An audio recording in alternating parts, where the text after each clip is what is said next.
I don't think y'all understand. When y'all talk about badass tuners, you cannot leave out the MAZDA SPEED6 and the MAZDA SPEED3. Now, a lot of people don't know this, but before the Ford Focus RS with the 350 horsepower 2.3 liter four cylinder ever came out, this was the Focus RS, believe it or not. It made 274 horsepower and 280 foot-pounds of torque with the Mazda SPEED6 version and the Mazda SPEED3. Mazda SPEED3 might have made a little less horsepower, but it still had the boosted 2.3 liter. This 2.3 liter turbo four cylinder was basically Ford's hand-me-down called the Duratec. So basically what this means is if you have the base model 160 horsepower Mazda SPEED6 or 3, then all you simply need to do is just swap out that version for the boosted 2.3 liter and the SPEED3s or SPEED6s. Makes sense, right?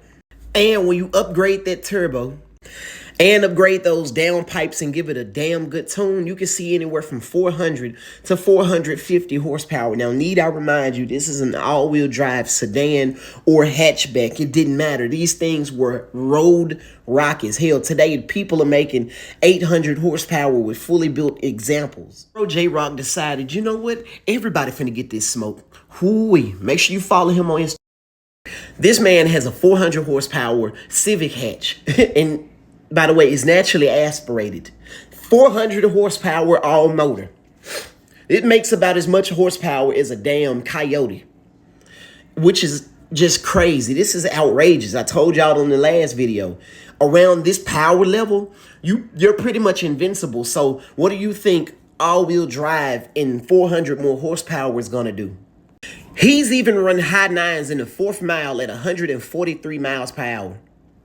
You know, and I'm glad he included this photo too because, well, a lot of people hate these Hondas like they live to hate on Hondas. You know, the first thing come out their mouth, if it's fast, what's your 4th mile time? What's your 8th mile time? What's your 1/4 mile time?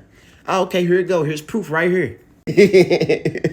This thing nastier than walking in on your wife and her friends while they having a book club meeting, but you got gray sweats with no drawers on.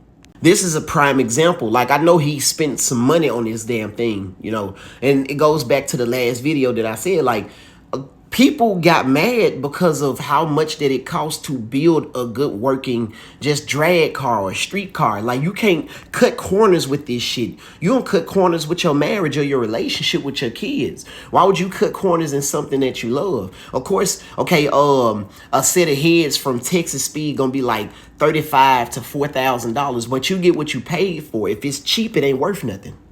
All I'm simply saying is any car that you could pick up after you're done racing, put on your shoulder and walk it to the trailer, that's not somebody that you want to be trying to race. But back to the Honda. This man is already at 400 horsepower and actually aspirated. So imagine what this man is going to do to people's ego once he adds a fucking 76 millimeter Hong Kong nose picker to the mix. And then look at the size of those tires, man. I'm telling y'all, this thing nastier than a lesbian at an ice cream licking contest. Oh, that is nasty. All right, now this is a 60-second simplified video. Now, the GMC Typhoon and the GMC Cyclone were basically fraternal twins. Well, they are fraternal twins, the fastest twins of their time. They were beating Dodge Stealth Turbos and Ferrari Testarossas in a straight line. They had a 14.1 or 14-second 1/4 mile, which was pretty fast for what this truck was. To put things in simplest terms, if the Jeep Trackhawk is Darth Vader, then this thing is literally Palpatine.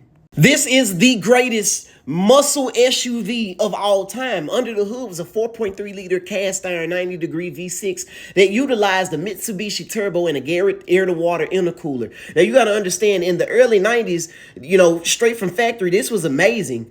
And when people modified these, it just cemented their just dominance everywhere, dog.